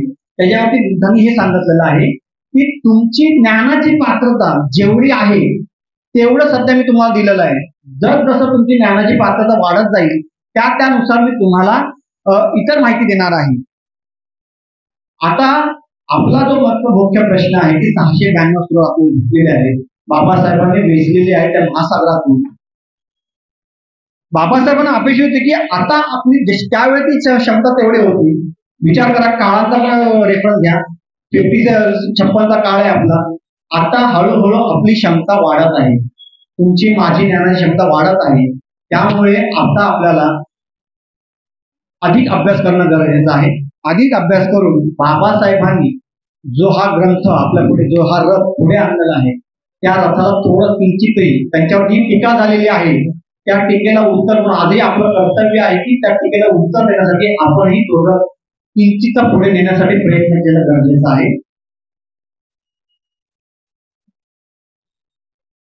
आता काय झालंय, प्रॉब्लेम असा झालाय की हे मी का सांगतोय की वर्षावर काळामध्ये लोकांना बरीच येतं आणि प्रत्येक ठिकाणी त्यांचं ग्रंथ पठणाचं काम चालू होतं की वर्षावर काळामध्ये आम्हाला बुद्धांचा धम्म हा ग्रंथ वाचायचा आहे. माझा पर्सनल असं पॉइंट ऑफ व्ह्यू आहे की ते पोथी पठण आहे. माझा पर्सनल पॉइंट ऑफ व्ह्यू आहे की ते पोथी पठण आहे. विचार करा, तुम्ही स्वतः विचार करा, आपल्या विहारांमध्ये जर एखादा ग्रंथ वाचत असेल तर म्हणजे किती जणांचं ते लक्ष त्याच्यावरती असतं. तो ग्रंथ वाचताना किती जण कॉन्सन्ट्रेटली ते वाचत असतात. नो वन कॅन, कोणी नाही ते वाचत, ते लक्षात त्यांचं नसतं. कोणतरी वाचतंय, आपण चालते. पण माझं असं त्याच्या पुढे जाऊन म्हणणं आहे की या ग्रंथाच्या प्रत्येक पानावरती तुमचा अभ्यास होणं गरजेचं आहे. जसं तुम्ही ग्रंथ वाचाल त्या ग्रंथाच्या पानावर तुमचा अभ्यास होणं पाहिजे, त्याची चर्चा होणं पाहिजे. जर तो चर्चा नाही झाली तर तो ग्रंथ वाचून काय उपयोग होणार नाही. हा ग्रंथ खूप इम्पॉर्टंट आहे. प्रत्येक पानावरती प्रत्येक शब्द बाबासाहेबांनी जपून वापरलेला आहे. तो शब्द आपल्याला समजलाच पाहिजे. आपल्या भावी पिढीसाठी आपल्याला ते आधी ग्रंथ आपण वाचतोय, पण ग्रंथ कधी समजून घेणार ह्या वर्षावासामध्ये ग्रंथ समजून घेणं आणि वाचणं खूप महत्वाचं आहे. खूप वेगळा आहे त्याचा अभ्यास होणं, ह्या ग्रंथाचा प्रत्येक पानाचा अभ्यास होणं ही काळाची गरज आहे. तर आय होप की प्रत्येक विहारामध्ये प्रत्येक पानावरती अभ्यास सुरू होईल. बऱ्याच ठिकाणी होतात आहे. आज ऑनलाईन लेक्चर असतात, तर बऱ्याच ठिकाणी ऑनलाईन लेक्चर असतात. त्या ठिकाणी मी पाहतोय, मी पण काही 1-2 लेक्चर अटेंड केले. त्या ठिकाणी सकाळचं किंवा संध्याकाळचं जसं वेळ भेटेल त्यांचं इंग्रजी सकाळी 1 वाजता आणि त्याच्यावरती चर्चा करून आणतात. त्यामुळे काय होतं की तो ग्रंथही वाचून होतो आणि अभ्यासही होतो. अशा प्रकारची स्थिती आपल्याकडे निर्माण होते. भदंत आनंद कोसरलाय यांनी हिंदी भाषेत बाबासाहेबांचा ग्रंथ अनुवाद करताना वेगवेगळ्या संदर्भ त्यावेळी भेटला म्हणजे हिंदीमध्ये. पण छेद अशी बाब आहे की हा संदर्भ आपल्याला पुढे जो मराठीमध्ये निर्माण झाला ग्रंथ त्याच्यामध्ये भेटत नाही. आजही बऱ्याच ग्रंथांमध्ये असे संदर्भ भेटत नाही आपल्याला, तर तो आणणं गरजेचं आहे. प्रत्येक पुस्तकामध्ये ग्रंथ असतात. सन्माननीय अप्रूव्ह वगैरे मी एक दोन पुस्तकं पाहिली त्याच्यामध्ये संदर्भ येतात, पण बरीच पुस्तकं अशी आहेत की ती संदर्भ विनाहीच आहे. तर त्यांचा कुठेतरी उपयोग किंवा त्याची इन्व्हॉल्वमेंट त्या पुस्तकामध्ये ग्रंथामध्ये असलेच पाहिजे. कारण विदाउट ग्रंथ संदर्भ हा ग्रंथ वाचणं म्हणजे थोडंफार पुढे पुढे आपल्याला रेफरन्स गरजेचा असतो. वसंत सरांनी 95 आपली ती सप्लिमेंट दिलीच आहे. तर आता आपल्याला करायचं आहे, आता थोडं पुढे येऊया. आता आपण येऊया, ग्रंथ निर्माण झालेला आहे, आपल्या हातात पडलेला आहे. आता महत्वाची गोष्ट अशी आहे की त्या प्रस्तावनेमध्ये येऊया. बाबासाहेबांनी जेव्हा हे पुस्तक लिहिलं आणि ते आपल्यापर्यंत आलं, त्यावेळी 56 जेव्हा आलं, 57 इंग्लिश मध्ये आलं, त्यानंतर ह्या प्रस्तावनेच्या एकूण तारखा आपल्याला आतापर्यंत 3 तारखा भेटतात. प्रस्तावनेच्या 3 तारखा आहेत. त्यातली पहिली आहे 15 मार्च 1956, दुसरी आहे 6 एप्रिल 1956 आणि तिसरी तारीख आहे 5/12/1956. रेफरन्स डॉक्टर बाबासाहेब आंबेडकर सहवासात पान नंबर 295 वरती हे प्रस्तावनेचे आहे.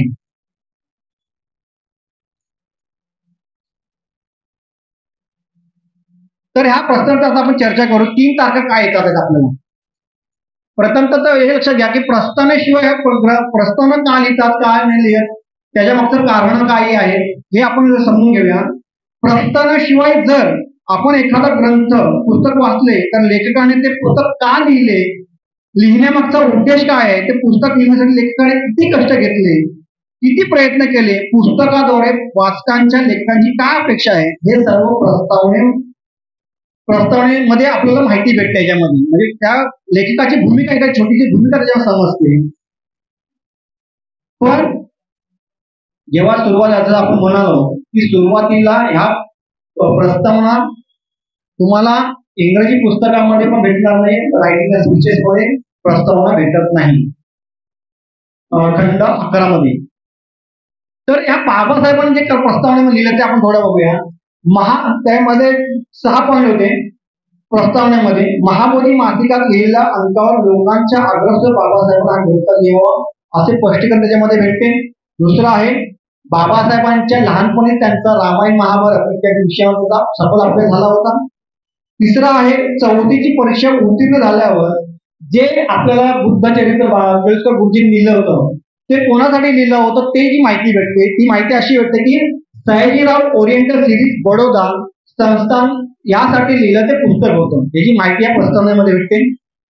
बाबासाहेब त्याच्यामध्ये अजून नमूद करतात की विज्ञानिष्ठ जगाला बुद्धाच्या धर्माशिवाय पर्याय नाही. अशोक विचित बुद्ध चरित्र या ग्रंथांचे बाबासाहेब विशेष उल्लेख करतात. आणि बुद्धिझमच्या अभ्यासासाठी 3 पुस्तकांनी त्यांनी सांगितलं. एक बुद्धांचा धम्म, दुसरं काउंटर रिव्हॉल्युशन, एक आणि बुद्धांनी कार्ल मार्क्स. ही 3 पुस्तकं बाबासाहेबांनी सांगितली आपल्या प्रस्तावनेमधून. पीपल एज्युकेशन सोसायटी यांच्या सिद्धार्थ परिषदेने 57 ते 70 या वर्षात मराठी, हिंदी आणि इंग्रजी या भाषेत ग्रंथ प्रकाशित झाले. पण त्या ग्रंथांमध्ये आणि आताही काही ते ग्रंथांमध्ये ही प्रस्तावना दिसत नाही. 1980 साली पंजाबचे एक साहित्यिक आहेत भगवानलालजी यांनी सप्टेंबर 1980 ला एक पुस्तक लिहिलं. त्याच्यामध्ये लिहिलं red preference of doctor Babasaheb Ambedkar. याच्यामध्ये त्यांनी सविस्तर मांडणी केली आणि त्याच्यामध्ये त्यांनी विचारणा केली. त्याच्यामध्ये त्यांनी माहिती दिली की ह्या प्रस्तावना आहेत, ह्या प्रस्तावना आपल्याला का भेटत नाहीये. 1980 मध्ये सप्टेंबर 1980 मध्ये तर रेअर प्रिफरेन्स ऑफ भगवानलालजी यांचा आहे. ह्याचा उल्लेख पण तुम्हाला माहिती ह्याच्यामध्ये भेटेल डॉक्टर बाबासाहेब आंबेडकर सहवासामध्ये, त्याच्यामध्ये तुम्हाला भेटेल. तर ते 80 पर्यंत म्हणजे 57 पासून ते 80 पर्यंत जवळपास 30 वर्षाचा आपण कालावधी पकडला तर त्या कालावधी मधल्या लोकांना बाबासाहेबांनी काय सांगितलं हेच माहिती नाही पडलं. त्यामधल्या ती जे लोक होती त्याला लोकांना ही माहितीच नाही की बाबासाहेबांनी आम्हाला इतर 2 पुस्तकं सांगितले बुद्धिझमचा अभ्यास करण्यासाठी. ही माहिती त्यावेळीपर्यंत भेटली नाही. का नाही भेटली असेल? आजही आपल्या काही पुस्तकामध्ये नाही आहे प्रस्तावना. तर का नाही प्रस्तावना आहे? 3 डेटेड आहे. 5 आहे, 5 मार्चची आहे, 6 एप्रिलची आणि डिसेंबरची आहे. तर ह्या काय येत नाही याच्यामध्ये. हा मी का महत्व सांगतो तुम्हाला, प्रस्तावनेवरती एवढी का बोलतोय. तुम्ही आम्ही सिरियल मध्ये बघितलं असेल, वाचनामध्ये पण तुमचं आलं असेल की बाबासाहेब एका संध्याकाळी नानकचंद रत्नूला सांगतात की तू सकाळी लवकर हे आपलं काम करायचं आहे. नानकचंद घरी जातात आणि बाबासाहेब आपल्या टेबलवरती बसतात. टेबलवर बसल्यानंतर बाबासाहेब लिखाणामध्ये असतात. नानाचंद संध्याकाळी घरी जातात. रात्र होते, पूर्ण रात्र झाल्यानंतर सकाळी बाबासाहेब बोलवले मला, म्हणून मी सकाळी तो लवकर येतात नानकचंद. तरी ते बघतात की बाबासाहेब आहेत त्याच टेबलवरती बसले काहीतरी लिखाण करतात आहे. हेतून परस्पर त्यांची एकाग्रता नष्ट भंग व्हावी म्हणून इकडची पुस्तकं तिथे करतात. बाबासाहेब वरती बघतात आणि नानकचंद रत्नूला विचारतात की तू अजून गेला नाही तरी. नानकचंद सांगतात की मी संध्याकाळी घरी गेलो, रात्र झाली, आता मी सकाळी घरी परत आलोय तुमच्यासाठी. बाबासाहेब म्हणतात अरे सकाळ झाली मला समजलंच नाही. बाबासाहेब त्या दिवशी काय करत होते. बाबासाहेब त्या दिवशी प्रस्तावना लिहित होते. तारीख आहे 15 मार्च 1956 आणि ह्याचा संदर्भ तुम्हाला धनंजय कीर यांच्या पुस्तकामध्ये पान नंबर 543 544 तुम्हाला प्रसंग भेटेल. म्हणजे एखादा व्यक्ती एवढा तन्मय, त्याला माहित आहे जगाच्या विसर्ग पडलेला, अशा परिस्थितीमध्ये ते प्रस्तावना लिहितात आहेत 15 मार्चची. आणि केवढी महत्वाची असेल ती प्रस्तावना. प्रस्तावना खूप महत्वाची आहे म्हणून तर लिहित होते. पण त्यावेळेस म्हणजे 80 पर्यंत ही प्रस्तावना आपल्याला भेटत नाही. माईसाहेब पण त्याच्यामध्ये लिहितात आहेत की तुम्हाला हे सगळं ह्याच्यामध्ये भेटेल, आंबेडकर सहवासामध्ये भेटेल. आता प्रश्न असा आहे की 3 प्रस्तावना आहेत, 3 प्रस्तावनेची तारीख आहेत, नेमकी एक्झॅक्टली कुठली आपल्याला घ्यायची आहे.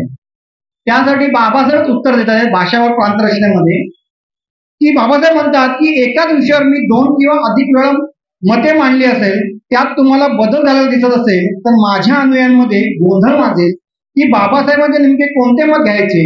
त्यासाठी बाबासाहेब सांगतात की एखाद्या विषयावरचे शेवटचे मत ग्राह्य धरायचे. भाषावर प्रांतरचनेचे विचारावरती बाबासाहेब म्हणतात. म्हणजे शेवटचं एका विषयात बाबासाहेब 2-3 वेळा जर आपले विचार मांडले असतील, त्या पुढे अजून बरंच आहे, पण ते जर विचार मांडले असतील तर शेवटचं जे मत आहे ते ग्राह्य धरावं. म्हणजे 5-12-56 आपली प्रस्तावना ग्राह्य धरला गेलं पाहिजे. तर प्रश्न तो येतो की का प्रस्तावना का नाहीये. आपण जर खंड 18 भाग 3 या खंड यांच्यामध्ये जर पाहिलं तर त्याच्यामध्ये पण एक प्रस्तावना तुम्हाला भेटते. छोटासा फोटो दिसतो, ते पण त्याच्यामध्ये नानकचंद यांच्याकडून त्यांनी घेतला दिसतो तुम्हाला. तो छोटासा रेफरन्स आहे. खंड 18 मध्ये तुम्हाला तो रेफरन्स भेटेल. पूर्ण प्रस्तावना त्याच्यामध्ये पण दिसणार नाही. आता आपण डिस्कस केलं की 15 मार्च 56, 5-12-56. मग ही 6 एप्रिलची प्रस्तावना कुठे आहे. हा प्रश्न पण पडला पाहिजे. एक्झॅक्टली कुठून पॉईंट काढला तर हा पॉईंट तुम्हाला भेटतो यदी फडके यांच्या कथा एका उपोद्घाताची आणि विजय सुरवाडे लिखित डॉक्टर बाबासाहेब आंबेडकर यांच्या सावलीचा संघर्ष या 2 लेखात तुम्हाला 6/4/1956 ची प्रस्तावना भेटते. आणि ही प्रस्तावना तुम्हाला पान नंबर 331 ते 335 जवळपास 3.5 पानांमध्ये डॉक्टर आंबेडकर सहवासामध्ये माई साहेबांनी छापलेली आहे. इंग्लिश मध्ये आहे ती प्रस्तावना 3.5 पानांमध्ये. आता जर आणि त्याच्यामध्ये पान नंबर 61-62 मध्ये 15 मार्च 6 एप्रिल किंवा 5-12 आहे शेवटचा आहे ती. जर सुरुवातीच्या ज्या प्रस्तावना आहेत त्याच्यामध्ये बाबासाहेबांनी पेन्सिलीने काय चेंज केलं आहे ते सर्व फोटो तुम्हाला पान नंबर 61-62 मध्ये ते दिसतं तुम्हाला की त्या बाबासाहेबांनी काय काय चेंज, सुरुवातीची प्रस्तावना निर्माण केली, त्याच्यामध्ये काय चेंज केलं, 6 एप्रिलला काय केलं किंवा 15 शेवटची ती तारीख आहे.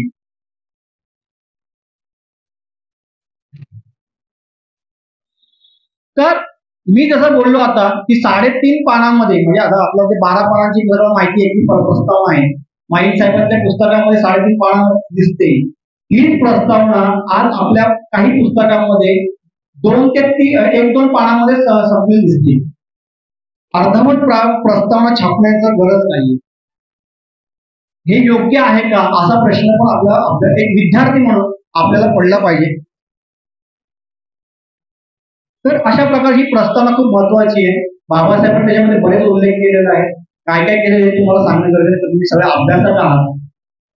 प्रश्न फक्त एवढाच आहे की आजही बऱ्याच पुस्तकामध्ये खरं माझं म्हणणं तर तेच आहे की आपला जो आपण सर्वात महत्वाचं पुस्तक आपल्याला म्हणतो की रायटिंग स्पीचेस मध्ये आपल्याला सगळी माहिती भेटते. मग त्या रायटिंग स्पीचेस मध्ये प्रस्तावना का देत नाही, आज पण का देत नाही हा प्रश्न आपल्याला पडला पाहिजे की हा प्रस्तावना असली पाहिजे. कारण बाबासाहेबांनी त्याच्यामध्ये मेहनत आहे.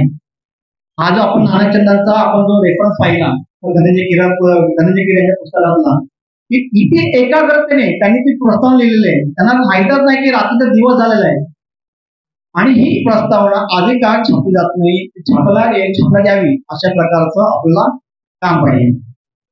आता 2-3 पॉईंट शेवटचे. भगवान बुद्ध आणि त्याचा धम्म या पुस्तकाचं टायटल आहे भगवान बुद्ध आणि त्याचा धम्म. ह्यातल्या धम्मावरती सर्व चर्चा करतात, पण पहिला जो पाठ आहे भगवान बुद्ध ह्या पाठवरती खूप कमी चर्चा होते.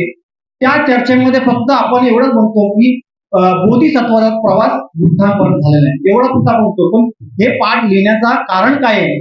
भगवान बुद्ध हा पाठ म्हणजे 2 पाठ मध्ये जर पुस्तक असेल तर पहिला पाठ लिहिण्याचं कारण काय आहे?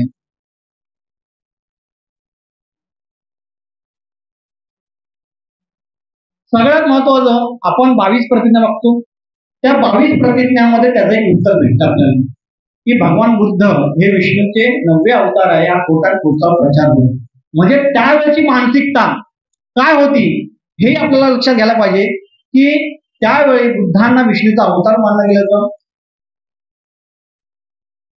की 12-13 शतकानंतर हा बुद्ध धर्म या भारताच्या भूमीतून लोक पावला होता. बाबा बुद्ध कुठे आहे, काय आहे, कसं आहे हे तुम्हाला माहित नव्हतं. अशा वेळी की बुद्ध हे अवतारी पुरुष होते आणि जेव्हा ब्रिटिश भारतामध्ये आले तेव्हा त्यांच्या समोर जी मांडणी झाली पुस्तकांच्या रूपामध्ये जी मांडणी झाली, जी मगाशी मी पुस्तकाचं नाव घेतलं ललित विस्तार किंवा इतर जी पुस्तकं आहेत आणि त्या पुस्तकांच्या माध्यमातून ब्रिटिशांची अशी खात्री झाली की बुद्ध हे एक अवतारी पुरुष होते.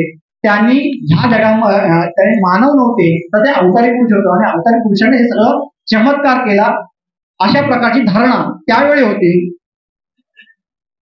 पण ह्या पृथ्वी तलावरती 2500 वर्षांचा इतिहास गाडला गेला होता. तो कोणी शोधण्याचा प्रयत्न जास्त केला नाही. आपल्याला आभार मानले पाहिजे. डॉक्टर अलेक्झांडर कलिंघम यांचे आभार मानले पाहिजे. जेम्स प्रिन्सेप यांचे आभार मानले पाहिजे. आणि सगळ्यात महत्वाचे आभार आपल्याला सम्राट अशोकांचे मानले पाहिजे की त्यांनी एक शिलालेख लुंबिनी ते उभा केला आणि त्या लुंबिनी ते उभा केलेला शिलालेख होता येथे बुद्ध जाते म्हणजे इथे बुद्धांचा जन्म झाला अशा प्रकारचा एक शिलालेख लुंबिनीतेमध्ये प्राप्त झाला. त्यावेळी कोणाला ती लँग्वेज ती भाषा किंवा ती लिपी वाचता येत नव्हती. ते वाचण्याचं सगळ्यात महत्व म्हणजे शोधण्याचं काम अलेक्झांडरने केलं असलं तरी ते शिलालेख काय आहे हे वाचण्याचं सगळ्यात महत्वाचं काम जेम्स प्रिन्सेप या व्यक्तीने केली. जेम्स प्रिन्सेप या व्यक्तीने आपली वयाची 6 वर्ष फक्त हे शब्द वाचण्यामध्ये त्यांनी शोधण्यामध्ये गेले. त्यांनी खूप कमी आयुष्य भेटलं, वयाची 40-42 वर्ष त्यांचं निधन झालं. पण जाण्यापूर्वी त्यांनी तुमच्या माझ्यासाठी खूप महत्वाचं काम करून गेलं की त्यांनी संपूर्ण स्क्रिप्ट अशोकन स्क्रिप्ट जेवढी आहे त्या सर्व त्यांनी वाचून ठेवल्या, त्याचं लिखाण करून ठेवलं आणि त्यांच्यामुळे आपल्याला बुद्ध ह्या भूमीमध्ये जन्माला आले होते. सिद्धार्थ आपण नंतर म्हणू, सिद्धार्थ गौतम भूमीमध्ये जन्माला आले होते. अशा प्रकारचा एक मानवी पुरुष रचना आपल्याला सम्राट अशोकांच्या लिखाणामुळे जे कनिंघम यांनी उत्खनन केल्यामुळे आणि जेम्स प्रिन्सेप यांनी त्याचं वाचन केल्यामुळे आपल्याला हा लिखित पुरावा भेटला की ह्या भारतामध्ये बुद्धांचा जन्म झाला होता. आता हा लिखित पुरावा भेटल्यामुळे इतर जी मांडणी होती की बुद्ध हे अवतारी पुरुष आहेत ते आहेत कसे म्हणे अशा प्रकारची मांडणी इथेच खाली झाली. आणि ही सगळी पुस्तकाची सुरुवातीची पुस्तकं होती त्यामधली पुस्तकं वाचून ब्रिटिश लोकांनी अशी पण धारणा केली होती की प्रोफेसर सोनार या फ्रेंच पंडिताने सूर्योपासनेपासून बुद्ध देवताची कल्पना निघाली असं सिद्ध करण्याचा प्रयत्नही केला त्यामध्ये. ही झाली पाश्चित्य म्हणजे ही जे इतर कंट्रीतील लोकांची मतं होती. आता आपल्या देशातली मतं आपण पाहूया. Swami Vivekananda, sir Sarvepalli Radhakrishnan, sir P V. Papat इत्यादी संस्कृत पंडितांनी बुद्ध हे हिंदू धर्मातील बंडखोर व्यक्तिमत्व होते. त्यांनी हिंदू धर्मात सुधारणा करण्यासाठी प्रयत्न केले असे या विद्वानांचे मत होते. Swami Vivekananda, sir Sarvepalli Radhakrishnan, sir P V. Papat आणि इतर जे संस्कृत पंडित होते त्यांचा अशी धारणा होती की बुद्ध हे हिंदू धर्मातले एक बंडखोर व्यक्तिमत्व होते, हिंदू होते. आता विचार असा आपल्याला केला पाहिजे की 2500 वर्षांमध्ये हिंदू हा शब्द होता का? तर ह्याचं उत्तर आपल्याला शोधावं लागेल. तर हा शब्द तुम्हाला वेदांमध्ये भेटत नाहीये किंवा हिंदूच्या कुठल्या इतर शब्द पुस्तकामध्ये हा हिंदू हा शब्द तुम्हाला अलीकडच्या पुराणांमध्ये भेटतो. तो अलीकडचा शब्द आहे. तर एक्झॅक्ट याची सुरुवात काही झाली. तर याची सुरुवात झाली त्याच्यासाठी आपल्याला मुसलमानांचा अभ्यास म्हणजे मुसलमान ज्यांनी सॉरी केले आपल्या भारत देशामध्ये त्यांचा अभ्यास केला पाहिजे. त्यांच्याबरोबर एक व्यक्ती आला होता, त्याचं नाव होतं अल्बेरुनी. हा भारतामध्ये आला आणि त्याने एक पुस्तक लिहिलं, अल्बेरुनी का भारत. हे पुस्तक त्याने लिहिलं आणि त्या पुस्तकामध्ये त्याने पहिल्यांदा वर्ड यूज केला हिंदू. अल्बेरुनी का भारत 1103 दरम्यानचं पहिल्या शतकातलं पुस्तक आहे. त्याच्यामध्ये त्याचा हा उल्लेख आहे की अल्बेरुनी का भारत मध्ये हिंदू हा शब्द. आता हिंदू शब्द का वापरण्यात आला त्याच्यावरती पण आपल्याला समजायचं की त्यावेळी म्हणजे मुस्लिम होते ते स्वाऱ्या करायच्या निघून जायचे. पण काही कालानंतर ती लोक इथे राहायला लागली, या भारत देशामध्ये राहायला लागली आणि ते इथे त्यांनी त्यांच्यावरती त्या प्रदेशावरती त्यांनी कब्जा केला होता. तिथली सर्व प्रजा या मुस्लिम शासकांचे दास झाले होते. फॉर एक्झाम्पल उदाहरण केलं तर आता आपण मुंबईमध्ये राहतो म्हणून आपल्याला मुंबईकर म्हटलं जातं. बाहेर राहतात रत्नागिरी माणसं रत्नागिरीकर राहतात असे आपण जे म्हणतो एकमेकांना.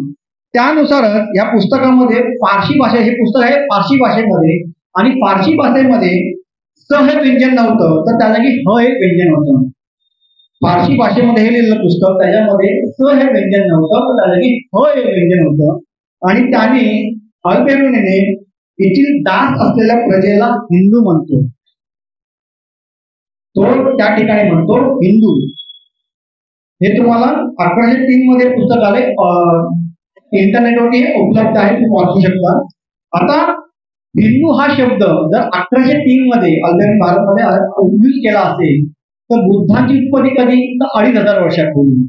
तर 2500 वर्षापूर्वी उत्पत्ती असण्याचा त्यावेळी हा हिंदू शब्द मुळात नव्हता तिथे.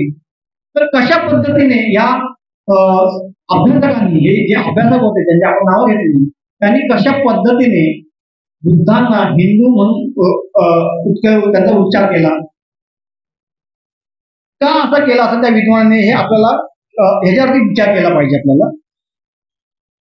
आणि आता आपण म्हणजे उदाहरण पाहिलं बुद्ध विष्णूचे अवतार होते म्हणून ते नष्ट करण्यासाठी आणि ही दैवी संकल्पना होती, ती संकल्पना ती खारिज करण्यासाठी बाबासाहेबांनी द बुद्ध आणि धम्मा हे ग्रंथ लिहिला. त्यातले हे दोन वेगवेगळे पार्ट आहेत, द बुद्ध आणि धम्म. बुद्ध हा वेगळा आहे, हे सगळं करण्याचं कारण बाबासाहेब ते होतं. आता एक आपल्याला असं दिसतं की सिद्धार्थ गौतमावरती पळपुटेपणाचा आरोप करायचा की याने रात्रीचा आपण घर त्याग केला आणि या मुलाला सोडून निघून गेला, अशा प्रकारचा एक आरोप सिद्धार्थ गौतमावरती केला जातो. तो पळपुटा होता. हा प्रश्नाचं उत्तरही तुम्हाला त्याच्यामध्ये भेटतं. ते कशा पद्धतीने भेटतं, बाबासाहेब कुठून ते शोधून काढलं ते पाहूया आपण. जो आपण बाबा म्हणजे त्रिपिटकामध्ये असा उल्लेख तुम्हाला भेटणार नाही की रोहिणीचा नदीचा वाद झाला त्यामुळे ते हे केलं आणि ते पळाले अशा प्रकारचा उल्लेख नाहीये. तर मगाशी आपण जे बोललो की वसंत सरांनी जे आपलं रेअर प्रिझर्व सप्लिमेंट ओपन केली त्याच्यामध्ये त्यांनी उल्लेख केला होता, दोन गोष्टींचा उल्लेख केला की बुद्ध चरित्र, दादा केळुसकर लिहिलेलं बुद्ध चरित्राचा एक उल्लेख आहे आणि दुसरा उल्लेख आहे डी कोसंबी, धर्मानंद कोसंबी यांचं लिखित बोधिसत्व नाटक, ह्या पुस्तकांचा उपयोग बाबासाहेबांनी त्याच्यामध्ये केलेला आपल्या ग्रंथामध्ये. रोहिणी नदीचा वाद बाबासाहेबांनी शोधून काढला ते ह्या दोन पुस्तकांच्या सहाय्याने. आणि इतर जे पालीसुत्त आहेत त्याच्यामधली जी पालीसुत्त मधले आहे एक अर्थदंड सुत्त, ते सुत्त निपामध्ये तुम्हाला भेटतं. पपंचा सुत्त सुत्त निपातात आहे. गौतम बुद्ध वंश मध्ये महापदान सुत्त दीर्घ निकायमध्ये, बोधी राजकुमार सुत्त हे मध्यम निकाय मधलं, अर्य परियावसन सुत्त हेही तुम्हाला त्रिपिटकामध्ये भेटेल. या सुत्तांचा एकंदरीत अभ्यास केला. आता हे सुत्त मी एक्सप्लेन करू शकत नाही वेळेची मर्यादा असल्यामुळे. ह्या सुत्तांचा एकंदरीत अभ्यास केला तर त्या ठिकाणी स्वतः बुद्ध म्हणतात आहेत की ह्या कंडिशन मध्ये ह्या ठिकाणी मी अशा प्रकारे प्रवज्ञा घेतली. ह्या ठिकाणी माझे आई वडील रडत होते. हा कुठलाही वेगळा काही नव्हतं की त्यांनी आई वडिलांसमोरच प्रवज्ञा घेतली होती. हा मोठा संदर्भ आपल्याला ह्या 5-6 सुत्त जे त्रिपिटकामध्ये आहे आणि इतर जे अठ्ठकथामध्ये आपण जसं बोलतोय की इतर अनुपिटक साहित्यामध्ये म्हणजे दादा केळुसकरांचं आणि डी कोसंबी यांचं नाटक, त्यांचा उपयोग केला त्यांनी आपल्या पुस्तकामध्ये की त्यांनी प्रूव्ह करून दाखवलं की गौतम बुद्ध हे पळकुटे नव्हते. म्हणजे आपल्याला जर संदर्भ वाचले, संदर्भ सहित जर बोलायचं असेल तर हे आपले संदर्भ आहेत. आमच्याकडे त्रिपिटक संदर्भ आहे, आमच्याकडे अनुपिटक साहित्य संदर्भ आहे की तुम्ही कशा पद्धतीने बोलता की बुद्ध सिद्धार्थ गौतम हा पळकुटा होता म्हणून. हे सगळं सुद्धा बाबासाहेबांनी आपल्या ग्रंथामध्ये वापरलं आणि त्यांनी ते प्रूव्ह करून दाखवलं की सिद्धार्थ गौतम हे पळकुटे नव्हते. त्यासाठी हे पुस्तक आपण जे वाचतो आहे ते पुस्तक खूप गरजेचं आहे. संदर्भासहित जेव्हा वाचाल तेव्हा तुम्हाला हा ग्रंथ व्यवस्थित समजेल. मगाशी आपलं बोलणं चाललं होतं की ललित विस्ताराचं आणि बुद्ध चरित्रांचं. ललित विस्तारांमध्ये जर आपण जर त्यांनी त्यांचा अभ्यास केला असता तर त्याच्यामध्ये काय सांगितलं आहे की अशा प्रकारे हत्ती आला, डावी पूस फोडली, महामायाच्या उदरामय शिरला आणि त्यांनी जन्म घेतला. जर हा रेफरन्स बाबासाहेबांनी जर वापरला असता तर त्यांचं जे म्हणणं आहे विज्ञाननिष्ठ बुद्ध धर्म ही संपूर्ण संकळच कमी होते. बाबासाहेबांनी विज्ञाननिष्ठ धर्म आम्हाला लिहून दिलेला आहे. त्यासाठी त्यांनी ह्या 2 पार्टमध्ये हा ग्रंथ लिहिला आणि काही प्रश्नांची उत्तर, फॉर एक्झाम्पल जसं आपण पाहिलं की बुद्ध ह्या जन्म हे अवतारी पुरुष नव्हते तर ते मानवी पुरुष होते. मानवी पुरुषच का दाखवलं त्यांना?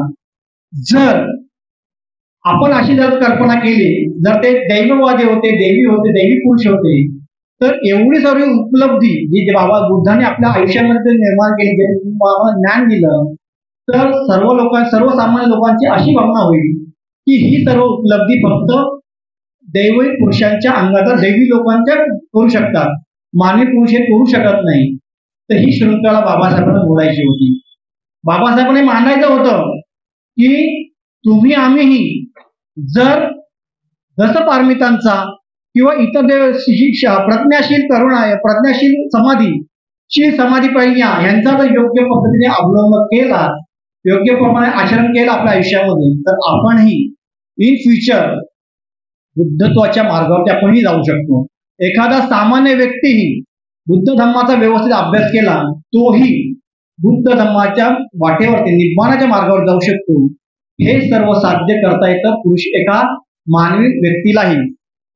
जर आपण जर ठरवलं, जर आपण जर ती संकल्पना जर मान्य केली की दैववादी पुरुषाच्या हातात आहे तर मग सगळं संपलं.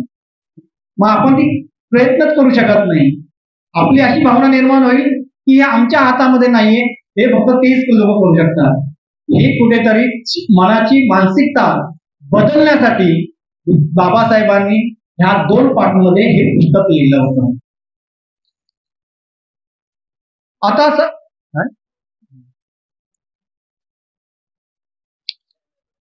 आता शेवटचा पॉईंट असा आहे, खूप महत्वाचा आहे की मराठी अनुवाद हे जे इंग्लिश साहित्य आहे त्याचं मराठीमध्ये आपल्याला जे ट्रान्सलेशन भेटतं ते ट्रान्सलेशन वाचताना खूप काळजी घ्यावी लागते. आता इंग्लिश साहित्यामध्ये आई, बाबा, मामा, विमा कोण असेल त्याला आपण इंग्लिश साहित्यामध्ये काय वापरतो तर तू, यू वापरतो. आणि मराठीमध्ये जेव्हा आपण जेव्हा बोलतो तेव्हा आपण आदरार्थी वागतो. मगाशी मी जेव्हा बोललो की पाली साहित्याचा अभ्यास का करणं गरजेचं आहे, पाली साहित्यामध्ये जर एखादं उदाहरण घेतलं, बुद्ध पश्चती हा जर आपण शब्द घेतला तर त्याचा मराठी ट्रान्सलेशन काय होतं, बुद्ध बघतो, बुद्ध भासती, बुद्ध बोलतो, हा साधारण मराठी अर्थ ट्रान्सलेशन असा होतो. विद्यापीठामध्ये जेव्हा तुम्ही शिक्षण घेता त्यावेळी त्यांना एक प्रत्येक विद्यार्थ्याला एक गोष्ट आवर्जून सांगण्यात येते की जर तुम्ही जेव्हा ट्रान्सलेट करता बुद्धांबद्दल तर बुद्ध पश्चती, बुद्ध बघतो असं म्हणू नका, तर त्या जागी म्हणतात की बुद्धांनी पाहिलं, बुद्धांनी बघितलं, बुद्ध बोलतात आहे, अशा प्रकारचं ट्रान्सलेशन विद्यापीठामध्ये शिकवलं जातं. मराठी अनुवाद जर केला तर बुद्ध पाहतो आणि बुद्ध पाहतात, खूप मोठा अर्थ होतो. सेम ह्याच्यामध्ये असंच झालेलं आहे आपल्यामध्ये. ह्याच्यामध्ये प्रत्यक्ष तुम्ही ग्रंथ जेव्हा वाचाल तेव्हा त्याच्यामध्ये एकेरी उल्लेख झालेला आहे. तो एकेरी उल्लेख तुमची माझी जबाबदारी की तो एकेरी उल्लेख टाळून आपण त्या ठिकाणी आपल्याला सवय लावली पाहिजे की जर बुद्ध म्हणतोय तर त्या ठिकाणी आपल्याला बुद्ध म्हणतात असं म्हटलं पाहिजे. आपल्याला ही सवय लावून घेतली पाहिजे. जर आता आपण सवय लावून घेतली तर जेव्हा आपण मगाचा जो पॉईंट होता की आपण विहारामध्ये जे वाचन करतो तिथे चेंज होईल ते, इतर लोक पण ऐकतील ते, इतर लोकांना पण समजेल की आपल्याला बुद्ध म्हणतो असं नाही म्हणायचं तर बुद्ध म्हणतायत असं म्हणायचं आपल्याला. हे सर्व ट्रान्सलेशन मध्ये आपल्याला गरजेचं आहे. कारण बाबासाहेबांची इच्छा अशी तरी त्यांनी असं तरी म्हटलं नाही की ते एकेरी म्हणायचं.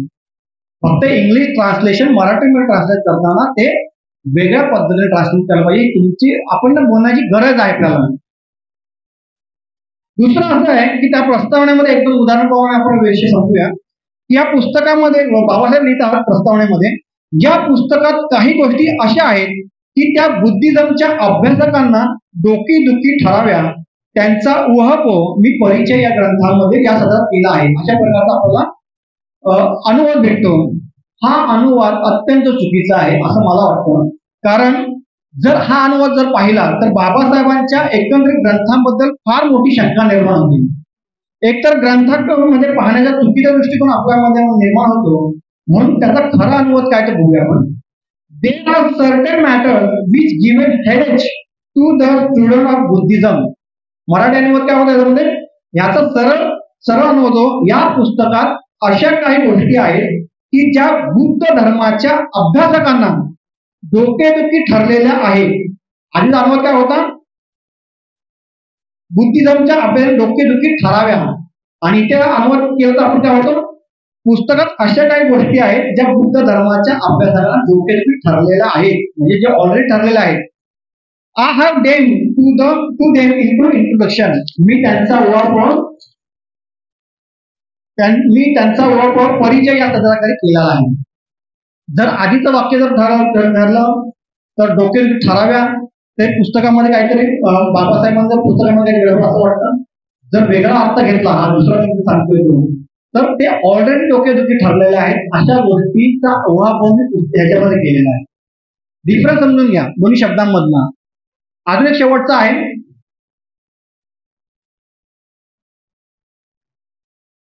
it's a compilation of an assembly plan. It's a compilation and assembly plan. याचा अनुवाद काय केलाय, अनेक पुस्तकातील साहित्य याकरिता गोळा करण्यात आले आहे. बस एवढंच लिहिलेलं आहे. मूळ वाक्याचा अर्थ इथे आला नाहीये. इट्स अ कॉम्पिलेशन म्हणजे काय, हा एक संग्रह आहे. आणि असेंब्ली प्लांट कशाला म्हणतात, कारखान्यामध्ये जो मुख्य भाग असतो त्याला असेंब्ली म्हणतात. तिथे काय चालतं तर इतर जे पार्ट्स आहेत, वेगवेगळे पार्ट्स आहेत, ते एकत्र करतात आणि ते निर्माण आणि यंत्र निर्माण केलं जातं, त्याला असेंब्ली म्हणतात. त्या असेंब्लीचा अनुवाद करताना आपल्याला काय म्हणावं लागेल, जुळवाजुळवीचे ठिकाण. म्हणून या शब्दाचा नेमका अनुवाद काय होईल, हे तर संग्रहाचे आणि जुळवाजुळवीचे कार्य, म्हणजे it's a compilation and assembly plan. अशा प्रकारचा अनुवाद आपल्याला बऱ्याच ग्रंथांमध्ये पाहायला भेटतो. तर मी आपल्याला रिक्वेस्ट करेन की मुख्य हा इंग्रजी ग्रंथ आहे तो वाचा. तो वाचल्यानंतर मग पुढे जाऊन मराठी ग्रंथ वाचा. मी खूप काळजीपूर्वक विचार सांगतो. कारण बाबासाहेबांचं एक पुस्तक आहे ते तुम्हा आम्हाला जे आता आपण चर्चा करतोय ते खूप अभ्यासपूर्ण लिहिलेलं आहे, मेहनत करून लिहिलेलं आहे. हे एवढे दुर्धर आजार असताना, वेळ नसताना, इतर कामं असताना पण तुम्हाला ते पुस्तक त्याने आपल्यासाठी निर्माण केलेलं आहे. त्या पुस्तकाचा पोथीपठण न करता अभ्यास करणं, प्रत्येक शब्दाचा, प्रत्येक वाक्याचा शब्दांचा अर्थांचा अभ्यास करून संदर्भासहित मुद्देसूद मांडणी करण्याची जबाबदारी आता आपल्यावरती आलेली आहे. 692 स्त्रोत भेटलेले आहेत, इतर स्त्रोत अजून शोधण्याची जबाबदारी आपल्यावरती आहे. पाली व्याकरण आपण केलेलं आहे. पाली व्याकरणामध्ये अधिक काय भर करता येईल, अधिक काय करता येईल चांगल्या पद्धतीने त्याचा अभ्यास करणं हे गरजेचं आहे. आय होप मी जे काही आता आपल्यासमोर मांडलेलं आहे त्याचा योग्य पद्धतीने आपल्याला संदर्भ दिलेला असेल असं मला वाटतं. जर काही माझ्याकडून काही चुका झाल्या असतील तर त्या माझ्या चुका असतील. आपण सर्व माझी दानपालनाचा पूर्ण करण्यासाठी मला सहकार्य केलं त्याबद्दल आपल्या सर्वांचं मी मनपूर्वक आभार मानतो. तिथे माझे गुरु आदरणीय प्रकाश गुरुजी ते आलेले आहेत, त्यांना जयंती करतो आणि आपल्या सर्वांना मी मंगलवृत्ती व्यक्त करून संस्कार समितीने मला ही संधी उपलब्ध दिली त्याबद्दल त्यांचे आभार मानतो. सर्व कार्यक्रमाचे आभार मानून आपल्या सर्वांचे विदा करतो. जय हिंद.